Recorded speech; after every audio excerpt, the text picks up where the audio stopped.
Hola a todos y bienvenidos a Biblioteca Resumida. Aquí encontrarás los mejores resúmenes de libros, perfectos para aquellos que aman la lectura, pero que no siempre tienen el tiempo para leer cada página.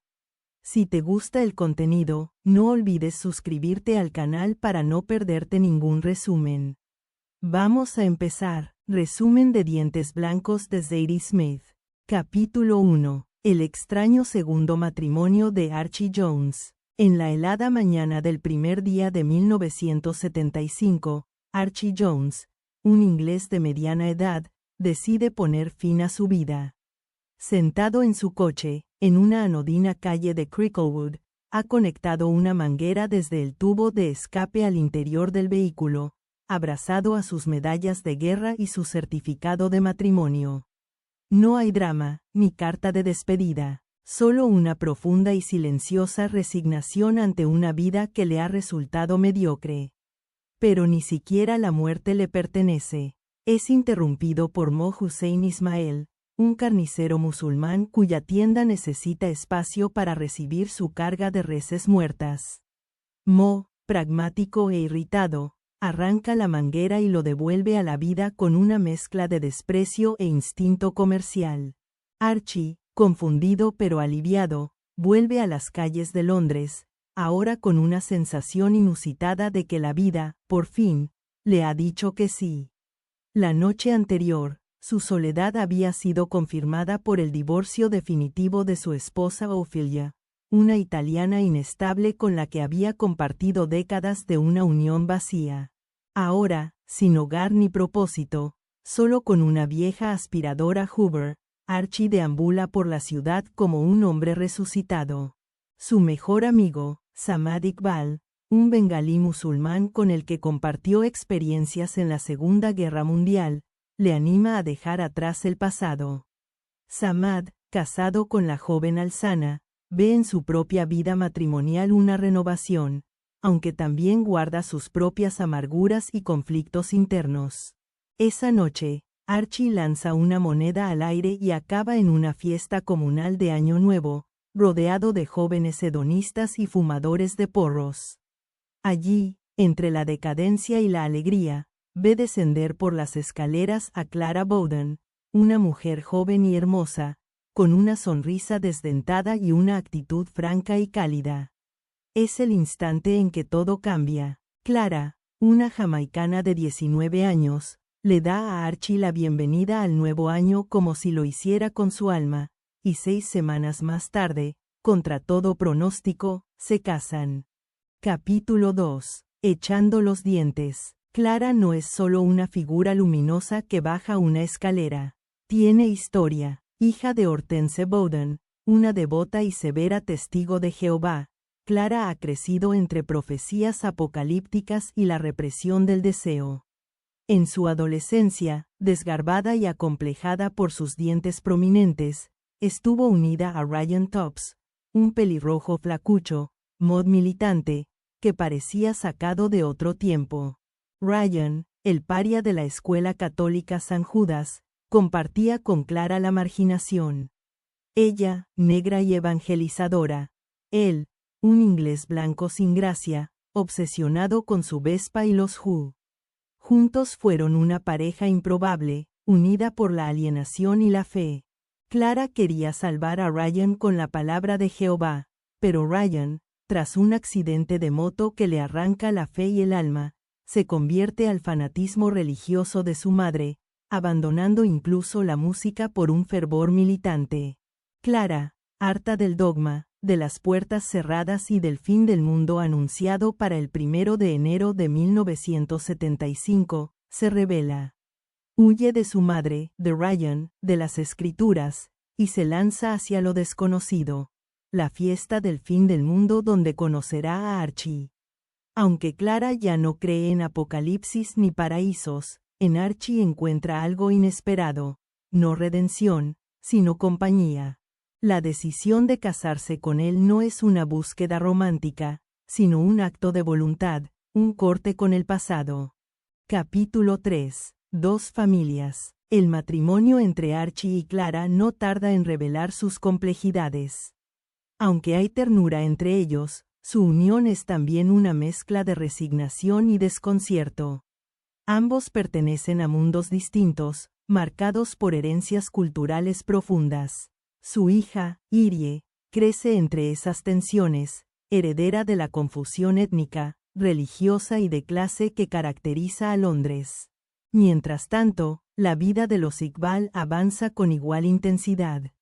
Samad y Alsana tienen gemelos, Magaidi y Mulat, nacidos con pocos minutos de diferencia pero destinados a destinos opuestos. Samad, atrapado entre el deseo de honrar sus raíces bengalíes y la realidad de criar hijos en una Inglaterra laica y desorientada, comienza a perder el control de su familia. El vínculo entre los Jones y los Iqbal se estrecha. Irie, Mulat y Magaidi crecen como una tríada disfuncional, unida por la proximidad y la marginalidad. Sus juegos infantiles se ven marcados por la violencia simbólica del entorno. Escuelas que no los entienden, barrios que los contienen como un decorado multicultural pero sin pertenencia real. Clara, por su parte, ha cortado toda relación con su madre. Hortense, sin embargo, sigue enviando cartas con predicciones y versículos, convencida de que el juicio final aún está por venir. La familia de Archie, que apenas aparece en escena, es sustituida por una red de personajes que giran en torno a estos tres niños, cada uno intentando entender el lugar que ocupa en una sociedad que los define por su color, acento o apellido. Capítulo 4. 3 en camino. La amistad entre Irie, Mulat y Magaidi se transforma con la llegada de la adolescencia.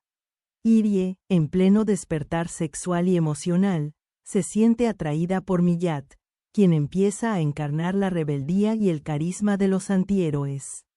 Con su pelo engominado y su actitud de chico malo, Mulat se convierte en una figura central del barrio, admirado y temido.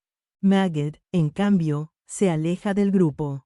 Racional, disciplinado, con un aire de superioridad, empieza a parecer más inglés que los ingleses. Samad, desesperado ante la pérdida de control sobre sus hijos y convencido de que su cultura debe ser preservada a toda costa, toma una decisión drástica: enviar a Maged de regreso a Bangladesh, en secreto, para que crezca como un musulmán íntegro. Este acto, que debería ser un regreso al origen, es en realidad un exilio. Alsana, furiosa por la decisión unilateral de Samad, rompe con él en un enfrentamiento verbal donde la tradición bengalí se estrella contra la modernidad londinense. Mientras Samad justifica su acción con referencias a la historia, la religión y la pureza, Alsana lo acusa de cobarde, de egoísta, de no comprender a sus propios hijos. Archie, como siempre, observa desde la barrera, incapaz de confrontar, pero presente. Él no toma grandes decisiones, pero es testigo de los giros del destino, como si su rol fuera el de sostener el equilibrio mientras los demás se precipitan hacia lo inevitable. Clara, por su parte, empieza a mirar a su hija con distancia. Irie no es ni como ella ni como Archie. Es algo nuevo, una síntesis no resuelta de pasados incongruentes. Capítulo 5. La pulpa dentaria de Alfred Archibald Jones y Samad Mia Iqbal. Años atrás, en plena Segunda Guerra Mundial, un joven Archie Jones y un joven Samad Iqbal compartieron destino y trinchera. Una escena clave los retrata dentro de un tanque Churchill, varado en un campo extranjero. Samad, segundo oficial, de sangre bengalí y alma aristocrática, se enfrenta a las contradicciones de su posición. Luchar por una Inglaterra que ni lo reconoce ni lo respeta. Archie, en cambio, es el inglés promedio, sin grandes ideales, siguiendo órdenes como si fueran decisiones del tiempo. Ambos se unen en una relación compleja, tejida entre el afecto y la diferencia. Samad, orgulloso de su herencia y desesperado por dejar una huella, se obsesiona con la figura de su bisabuelo, Mangal Pandey, el soldado indio que disparó la primera bala de la rebelión contra el Imperio Británico. Su sueño es que algún día se reconozca el nombre de Pande junto a los grandes héroes de la historia. Archie, que actúa como testigo y confidente, escucha pero no siempre comprende.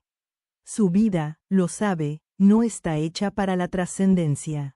Esa noche de guerra, deben capturar a un científico nazi. Samad lo hiere, podrían matarlo o entregarlo. Archie, dudando, lanza una moneda. La moneda cae, pero no dice nada. Como siempre en su vida, la suerte suplanta la voluntad.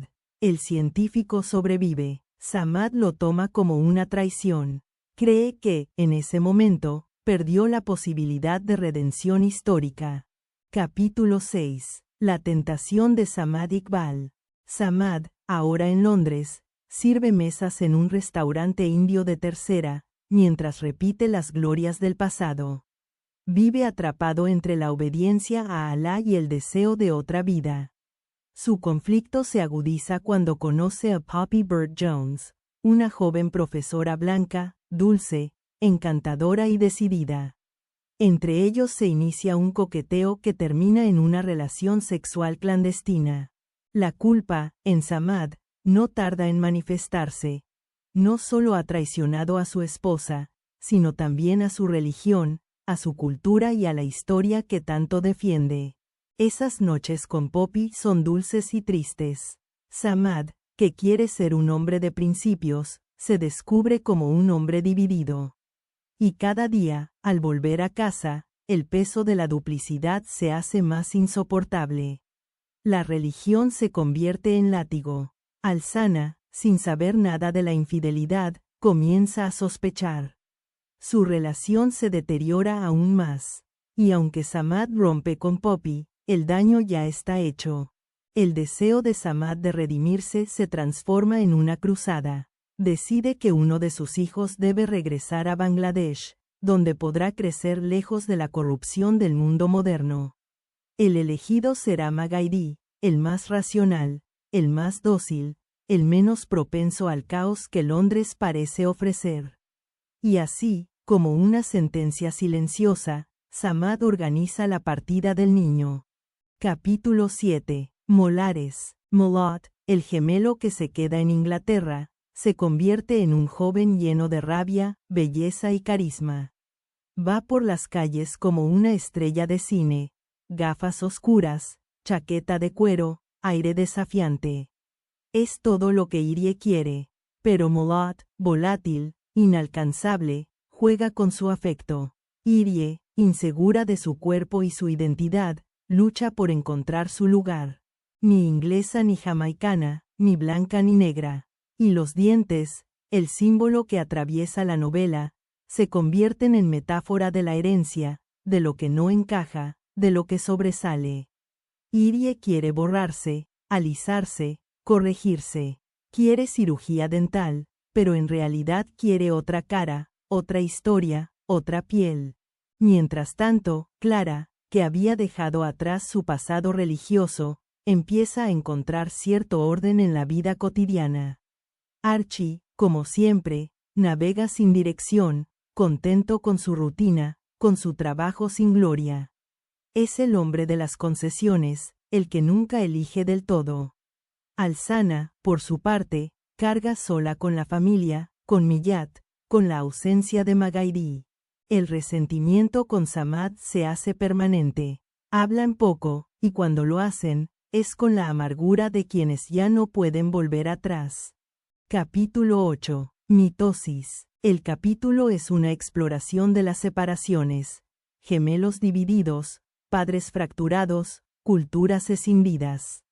Maged crece en Bangladesh, escribiendo cartas que parecen sacadas de un manual de civilidad inglesa. Ha adoptado una lógica cartesiana, una visión racionalista del mundo que sorprende incluso a Samad, quien esperaba un joven piadoso y tradicional.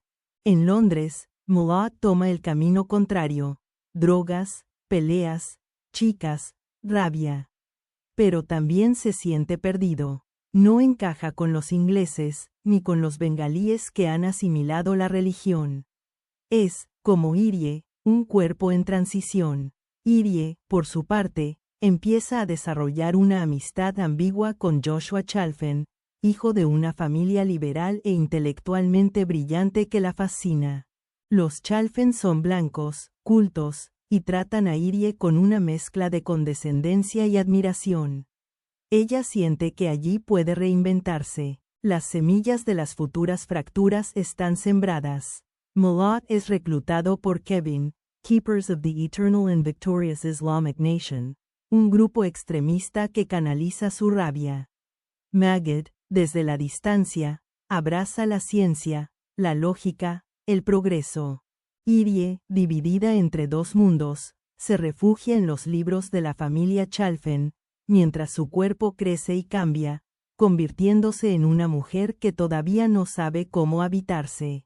Capítulo 9. Rebelión. En la adolescencia tardía, Malott alcanza su apogeo como figura de caos. Su presencia arrastra multitudes, y su rabia se canaliza en múltiples direcciones: alcohol, mujeres, peleas callejeras. Pero es precisamente en ese desorden donde Kevin lo encuentra. Kevin, un grupo islámico radical que mezcla fervor religioso con retórica revolucionaria, se convierte en su nuevo hogar ideológico. Malott no abraza la fe, sino la furia. Lo que busca no es tanto a Alá como una causa. Samad, al enterarse, oscila entre el orgullo y el temor. Cree que su hijo por fin ha reencontrado el camino, pero ese camino es más violento y politizado de lo que jamás imaginó. Alzana, que siempre ha tenido una lengua afilada y un corazón dolido, comienza a ver que sus dos hijos, uno enviado a la tradición, otro a la rebelión, quizás estén condenados a no encontrarse jamás. Irie, mientras tanto, se adentra más en el universo de los Chalfen. Fascinada por la lógica, por el orden de esa casa donde todos opinan, leen, se admiran mutuamente, Irie intenta convertirse en una Chalfen honoraria. Admira a Joyce, la matriarca, que la observa con mirada antropológica. Una joven exótica, moldeable, ideal para proyectar sus sueños de integración. Irie se enamora también de Joshua, el hijo idealista que coquetea con ideas revolucionarias mientras intenta desligarse del privilegio de su apellido. Pero Joshua no la ve, solo la observa, como quien contempla un experimento. Capítulo 10. La pulpa dentaria de Mangal Pandey. Samad continúa en su cruzada personal por la memoria de su bisabuelo, Mangal Pandey. El soldado rebelde, convertido en mito familiar, es objeto de una de las obsesiones más profundas de Samad: reivindicar su heroísmo, su lugar en la historia, su valentía olvidada por la historiografía británica. Cree ver en el olvido de Pandey una metáfora de su propia existencia. Un hombre que ha servido, luchado, sacrificado, pero a quien nadie reconoce. Samad se siente borrado, como un pie de página ignorado. Incluso Archie, su amigo, que lo escucha con ternura, no alcanza a comprender el peso simbólico que Samad le otorga a la sangre derramada por Pandey. En uno de los momentos más íntimos de este capítulo, Samad visita un museo donde cree que debe estar, de algún modo, el espíritu de su antepasado. Pero todo lo que encuentra es silencio, vitrinas vacías de significado, una historia contada por otros. La identidad de Samad no encuentra eco. No hay placas, ni nombres, ni himnos. Solo la persistente sensación de haber llegado tarde a todas partes. Capítulo 11. La ofuscación de Irie Jones. Irie entra en una espiral de confusión emocional y física. Su cuerpo ha cambiado, y con él, su percepción de sí misma. Su deseo hacia Millat crece, a pesar de que él ya no es el chico del que se enamoró. Ahora es una figura oscura, radical, inestable. Joshua, por otro lado, representa la promesa de una vida ordenada, pero sigue tratándola como una observadora pasiva. Clara, su madre, se convierte en una sombra sin poder. Irie la rechaza, se avergüenza de su pasado, de sus creencias, de su estética. pero también se avergüenza de su padre, Archie, tan blando, tan invisible. Irie quiere ser alguien, y para lograrlo, cree que debe romper con todo lo anterior.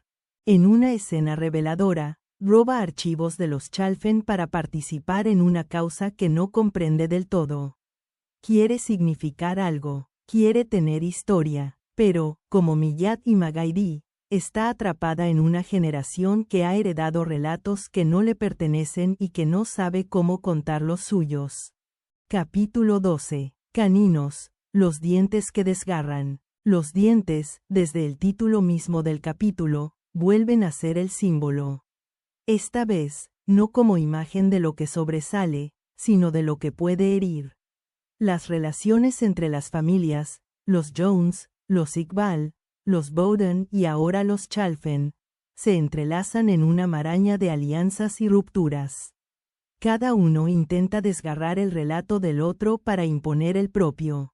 Los Chalfen, con su aparente liberalismo, representan otra forma de colonización, suave, bien intencionada, pero invasiva. Joyce adopta a Irie como proyecto, mientras Marcus, su esposo, científico de renombre, empieza a planear un experimento genético que pone en juego las fronteras entre ética y progreso. Su proyecto, el Futuro Mouse, es una ratona alterada genéticamente para vivir más tiempo, que se convierte en el eje donde convergerán ideologías, religiones y traumas familiares. Molot, ahora más radicalizado, ve en ese experimento un símbolo de arrogancia científica y herejía. Maged, desde Bangladesh, apoya el proyecto sin saber que su hermano lo repudia. Archie, atrapado entre ambos, solo quiere que la familia sobreviva. Y en medio de todo, Irie, deseando ardientemente tener una identidad, termina en la cama con ambos gemelos, en un acto de desesperación más que de deseo. El capítulo termina con una sensación de inminencia. Algo está a punto de romperse. Las líneas de sangre, las ideas, los cuerpos. Todo se tensa, todo se prepara para la colisión. Capítulo 13. La pulpa dentaria de Hortense Bowden. La historia se detiene momentáneamente en Clara, retrocediendo hacia su madre, Hortense Bowden. Antigua testigo de Jehová, jamaicana estricta, convencida de la inminente llegada del juicio final, Hortense representa una herencia espiritual intransigente y devota. Su vida ha sido una espera constante del apocalipsis. Cuando no llega, ni en 1925, ni en 1975, ni ahora, su fe no se rompe, sino que se endurece. Hortense es también un recordatorio constante para Clara, que se ha esforzado por olvidar esa parte de su historia. Vive con los Jones ahora, después de que el matrimonio de Clara y Archie se estabilizara en una rutina de resignación cariñosa. Hortense está envejecida, pero sigue siendo una fuerza retórica. Su verbo es contundente, y su juicio sobre la vida de su nieta Irie y el rumbo de su hija Clara es implacable. En una conversación memorable con Irie, le habla de la gloria de los justos, y del castigo reservado a quienes se apartan del camino. Pero Irie ya no cree en esa narrativa. Para ella, la religión de su abuela es un idioma muerto. En esa disonancia entre generaciones, se refleja el núcleo del conflicto. ¿Qué se transmite? ¿Y qué se deja morir? Capítulo 14. Más inglés que los ingleses. Maged regresa de Bangladesh convertido en una parodia perfecta de inglés. Educado en la lógica, la puntualidad, la ciencia, el escepticismo, Maged llega a Londres con traje, acento pulido y un desprecio absoluto por el misticismo. Pero su transformación es más profunda. Se ha convertido en ayudante de Marcus Chalfen, el científico del Futuro Mouse. Samad, al ver a su hijo mayor convertido en un apóstol del racionalismo, siente que ha fracasado. El hijo que envió a preservar la tradición regresó aún más occidentalizado que el que se quedó. Para Samad, la humillación es absoluta. La bengalidad se ha disuelto. El linaje, profanado. El sueño de un heredero piadoso, destruido por la misma Inglaterra que tanto odiaba. Molotte, al enfrentarse con su hermano, siente una repulsión visceral. No solo por lo que representa, sino porque ve en Magaidy lo que teme que él mismo podría ser. Entre ellos se abre un abismo. Ya no son gemelos, son ideologías enfrentadas, y en el centro, Irie, que aún lucha por ser vista por cualquiera de los dos más allá del rol de hermana, amiga, amante ocasional. Capítulo 15. Chalfenismo frente a bowdenismo. Los Chalfen se han convertido en el epicentro de un nuevo orden. Irie se muda temporalmente con ellos, fascinada por el orden, la seguridad, el sentido, que parece gobernar esa casa. Pero el chalfenismo no es solo una forma de vivir, es una filosofía. Joyce Chalfen cree en la crianza por intervención, en la pedagogía progresista, en el amor como experimento. Marcus cree en la ciencia como verdad última. Este estilo de vida choca frontalmente con lo que representa Hortense Bowden, que ve en los Chalfen a los modernos pecadores, adoradores del intelecto antes que de Dios. Cuando se cruzan las dos visiones del mundo, el chalfenismo y el bowdenismo, el conflicto no tarda en estallar. Los jóvenes, atrapados entre estos polos, deben tomar partido. Joshua Chalfen, para horror de sus padres, se radicaliza en contra de sus valores. Se une a Fate, futuros americanos transparentemente éticos, una organización que protesta contra la manipulación genética y que planea sabotear el evento de presentación del ratón alterado genéticamente. Joyce, por otro lado, ve en Irie un proyecto. Intenta moler sus aristas, reconstruirla como una especie de embajadora multirracial de los ideales Chalfen. Pero Irie empieza a ver las grietas en ese afecto. Se da cuenta de que Joyce la ama como ama a su jardín, como algo que puede ordenar, dirigir, embellecer. No como alguien con voluntad propia. Capítulo 16. El regreso de Magid Mahfouz Murshed Mubtassem Iqbal. Magid se instala de nuevo en Londres. El regreso no es una celebración. Es una reintroducción tensa, casi burocrática. Nadie sabe cómo tratarlo. Su madre, Alsana, apenas lo reconoce. Su hermano, Molotte, lo detesta. Su padre lo observa con dolor, aunque nunca lo dice. Archie, que sirve como amortiguador emocional, intenta mediar entre los hermanos, pero solo logra profundizar su propia sensación de irrelevancia. Magid trabaja de la mano con Marcus Chalfen. Cree firmemente en el progreso, en la posibilidad de moldear la vida desde la genética. Para él, el futuro Mouse es el primer paso hacia un mundo más limpio, más racional. No entiende el escándalo, no ve la dimensión simbólica que otros le atribuyen. Molotte, desde Kevin, ve ese mismo ratón como la abominación de los tiempos modernos. Y en medio, Irie, ahora más adulta, más firme, pero igual de sola. Sabe que duerme con el pasado, con Magaidy, con Molotte, pero desea otro futuro. Uno que no le impongan ni los Bowden ni los Chalfen. Quiere ser algo más que el producto de una mezcla cultural. Quiere inventarse. Capítulo 17. Crisis, deliberaciones y tácticas de urgencia. El clímax se aproxima como una tormenta inevitable. El evento que presentará públicamente el experimento, Futuro Mouse, se convierte en el punto de convergencia de todas las fuerzas que han venido chocando desde el inicio. Ciencia, religión, herencia, rebeldía, ideología, identidad. Joshua Chalfen, desde Fate, planea un sabotaje en nombre de la ética. Molotte, en nombre de Kevin, jura arruinarlo por blasfemo. Magid, desde la ciencia, lo defiende como un hito. Irie, ya consciente de su embarazo, sin saber si el padre es Magid o Molotte, observa el cruce de caminos con una serenidad creciente. Clara, Hortense, Samad, Alsana, Archie. Todos giran alrededor de este inminente momento como satélites atraídos por un epicentro invisible.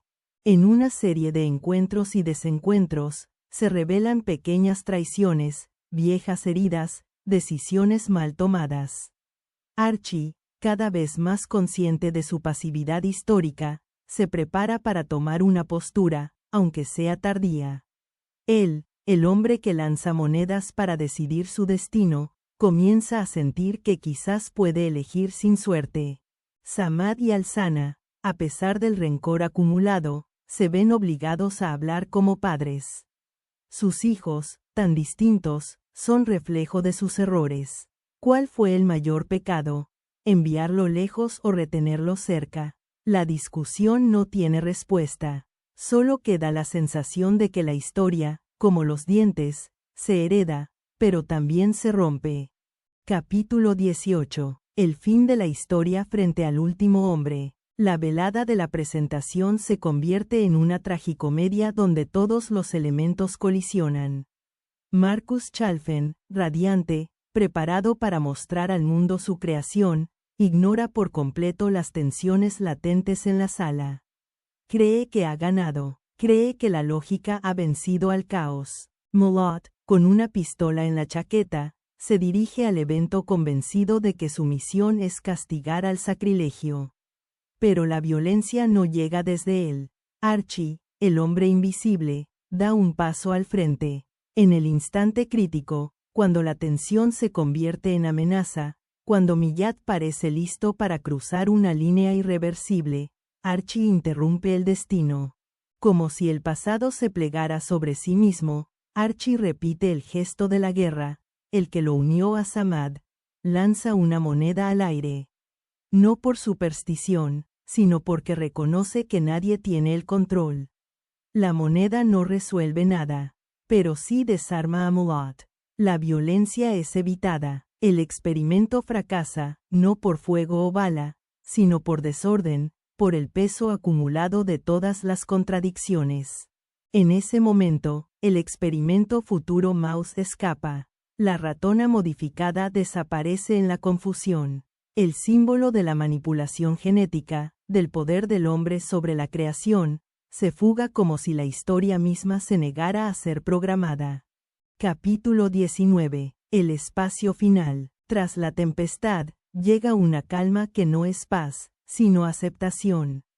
Molot es arrestado, pero gracias a Archie, que hace uso de contactos y favores pasados, el castigo es leve. Maggot, humillado por el fracaso del experimento y desconectado del mundo que quiso conquistar, se retrae, pero no regresa a Bangladesh. Ya no tiene un lugar allá. Irie, ahora embarazada, decide no decir quién es el padre. El espacio final no es una resolución perfecta, sino una tregua. Los personajes no cambian mágicamente, pero comienzan a entender que no hay una única narrativa, y que todas las batallas ideológicas, religiosas o científicas pueden perderse en un instante de caos, o reconfigurarse en la sonrisa de un niño por venir. Archie y Clara, que al principio parecían una pareja absurda, han encontrado una especie de equilibrio absurdo pero funcional. Alzana y Samad, aunque separados, se ven con cierta ternura irónica. Hortense sigue esperando el fin del mundo. Joyce Chalfen publica un libro de crianza multirracial. Joshua se esfuma con Fate. El futuro Mouse, símbolo viviente de todos estos entrecruzamientos, nunca aparece. Capítulo 20. De ratones y recuerdos. La historia se cierra en un tono melancólico pero luminoso. Irie, ya en su adultez joven, viaja con su hija a Jamaica. No necesita saber si es hija de Molot o de Magaidi. La niña es de ambas líneas, una mezcla que simboliza el futuro real, no el de la manipulación genética, sino el de la fusión, la aceptación, la multiplicidad. En un gesto sencillo pero poderoso, Irie coloca una foto de la pequeña junto a una imagen de su madre, Clara, de joven. Y una más atrás, la de Hortense, seria, con los ojos de quien aún espera el fin. En esas 3 generaciones, no hay perfección, ni siquiera entendimiento total. Pero hay raíces, hay historia, hay una forma de continuidad que no responde a la lógica ni a la religión, sino al azaroso y hermoso enredo de la vida. Y así, entre ratones perdidos y recuerdos que duelen pero también iluminan, Dientes Blancos se cierra no con una conclusión, sino con una apertura. Una afirmación de que las historias son siempre fragmentarias, que la identidad nunca está completa, que los dientes se caen, pero también vuelven a crecer. Y hasta aquí el resumen de hoy en Biblioteca Resumida. Espero que te haya gustado y que te animes a leer el libro completo. Si te pareció útil o interesante, no dudes en darle un pulgar arriba, eso nos ayuda muchísimo. También te invito a suscribirte al canal para que no te pierdas los próximos resúmenes. Gracias por vernos y hasta el próximo libro.